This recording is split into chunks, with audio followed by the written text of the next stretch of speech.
All right, so we're back in the shop. It's been a couple days since we got the car off the trailer and into the shop. I've got it up on the lift, as you can see, and the knuckle is broken, pretty much where I suspected it to be. The LeSabre that's outside that came with this car, and that is the same part number. So I'm hoping that I don't have to take the knuckle off of that car, because it'd still be nice to be able to roll it around until I get ready to tear it apart. So I'll go ahead and show you the damage on this. I'm going to go ahead and swap this part out so we can at least get it rolling again. And then we're going to put a battery in it and see if we can't just fire it up. This thing sat for 2 years, so who knows what kind of damage rodents have done to wiring harnesses and whatnot. I really haven't had time to look it over. I mean, I popped the hood to just look under there real quick when we bought the car. There's a ton of parts in the trunk that we'll go through. I am a little disappointed at the level of rust, however. There is a lot of rust underneath this car. So I've got a couple options. Just spray it with some rust converter and leave it and hope I get a couple good years out of the car. Or if the subframe on this is the same as the LeSabre, which I'm not sure, I think they are, but I'm not 100% sure, I might just cut parts of the subframe out of that car and weld them into this one. So yeah, let's go ahead and get started.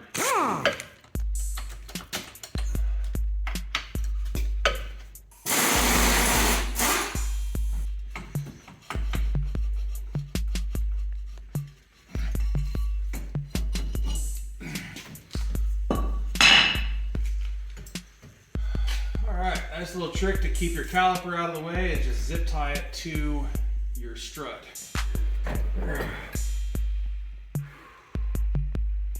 The whole strut might have to come off.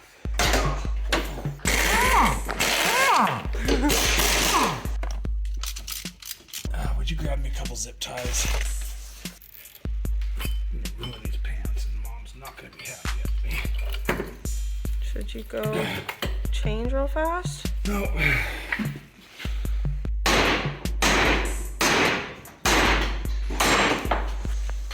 There we go. All right, one busted knuckle without busting my knuckles. That worked out, kind of.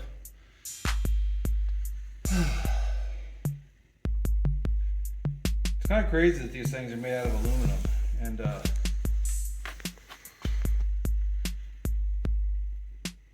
yeah, anyways.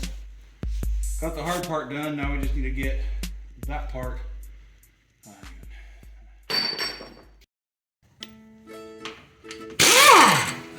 It's my buddy Carter. Oh, there we go.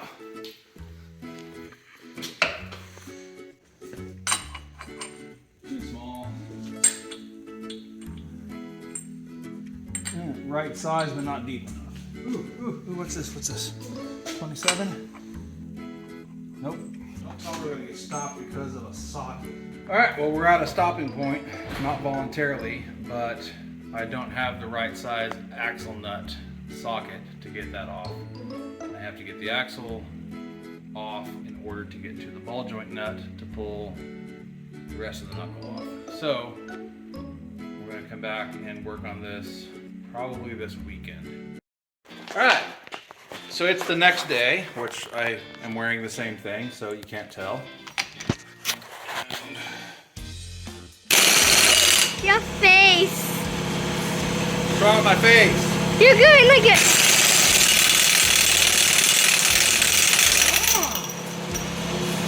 I don't know, you think this is gonna be hot? Is it? It's warm. I thought it'd be a lot hotter. It's actually not very hot at all. What's up, guys? Alright, and also if you notice the camera angle is lower, it's because I've got a different person helping me today. Say hi. Shut. Say like and subscribe. Like and subscribe. Yeah, I'm not above using the cuteness of my kids to get you guys to subscribe. Make sure you don't block the lens with your finger. Okay. Anyways, this is why you throw your used shop rags on the floor so you can pick them up and use them later. I haven't decided if I'm going to replace the axle yet. I did look up What was that? That's gross. Just keep it on me, sweetie. Okay. I did look up the part numbers for the axles. They are different part numbers from the 05 Impala to the 05 Bonneville. This seems That looks disgusting. pretty tight, so I'm probably just going to buy a new boot and just put a new boot on that one instead of buying a new axle or trying to make the one off the Impala work. It came off easier than I thought. Well, all right, look at the carnage. That's nasty. Right over there. That is nasty. So, How old is this? I don't know how old this part is. This is probably original to the car, so older than you. All right, guys, good news and bad news. The bad news is the knuckle that I had laying around that came off of the 05 Impala is the wrong size. The bolts that go through the strut on the Bonneville are thicker in diameter than the ones were on the knuckle that I had. So those bolts will not fit. I temporarily have it in place with some smaller bolts. I didn't even put the nut on it because I just have it there as a placeholder so I can take it off the lift and roll it out into the yard. Good news, I still have the LeSabre out there that came with this car that will have the right part. They're the same body style. Yeah, all the suspension up here looks different than it does on an Impala, but the knuckle looked the same. Also, I think the knuckle sits closer to the transmission on the Impala. I think maybe the Impala is narrower because the CV axle is completely bottomed out.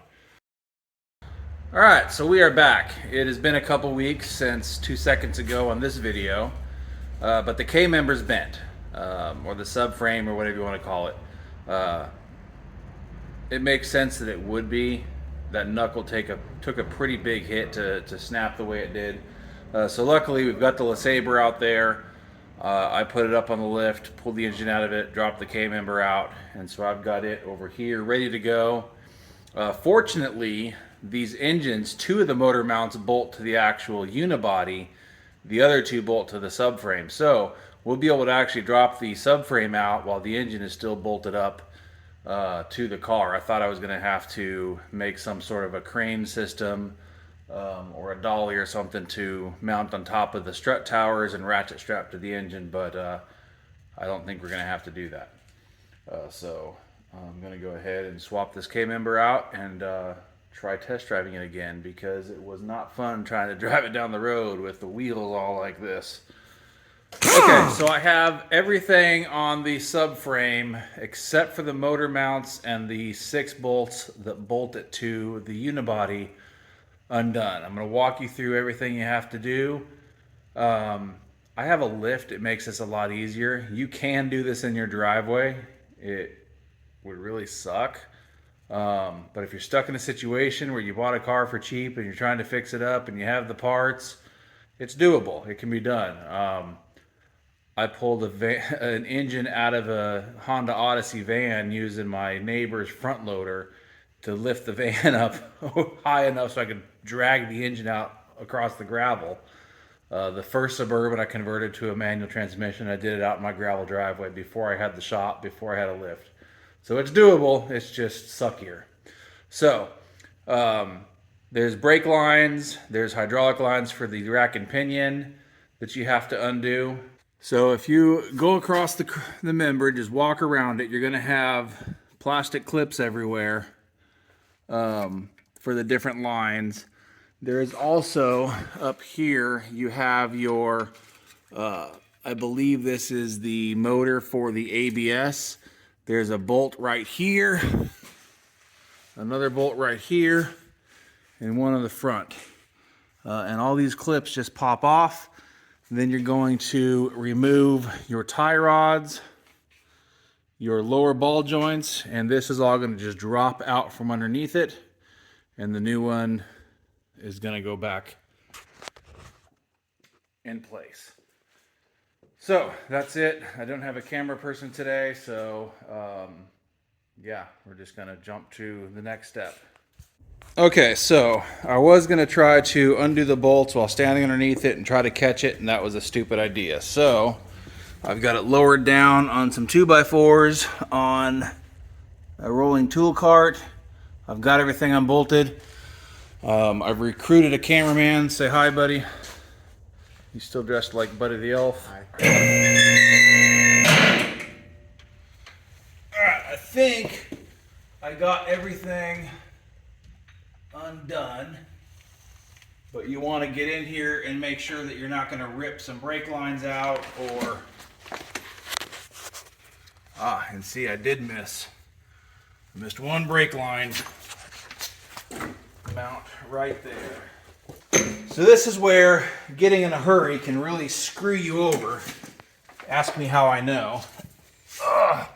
Because if I would have just gotten in a hurry and started lifting this thing, I would have ripped these brake lines, most definitely ruining them. And now we're released there. Now I can at least look and see that everything is out of the way.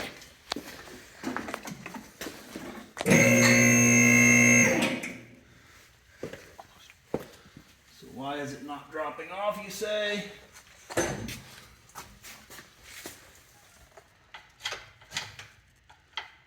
This had released earlier. I don't know why it... Oh, there we go. Also, you can't get the nuts off of your lower ball joints until they've popped down.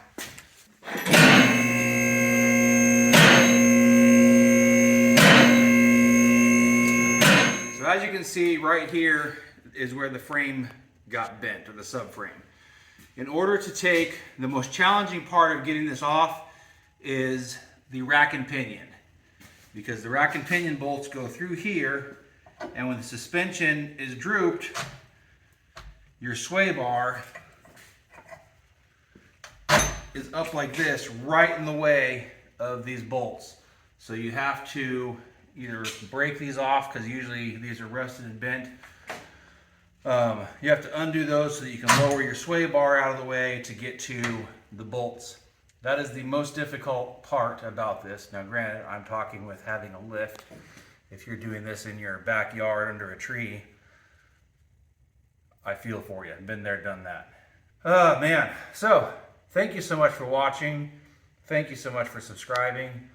At the time of this recording, I'm a couple subscribers shy of 500. So thank you for all the 500 people who have subscribed. Thank you to you for clicking that subscribe button. No, I'm serious. Click it. I'll wait. All kidding aside, I appreciate it. Please subscribe. Ring the doorbell thing so you get notified. And yeah, I'm out of breath for some reason because I'm old and fat. That's why. Anyways, go out there, find something to work on. Have a great time. Until next time.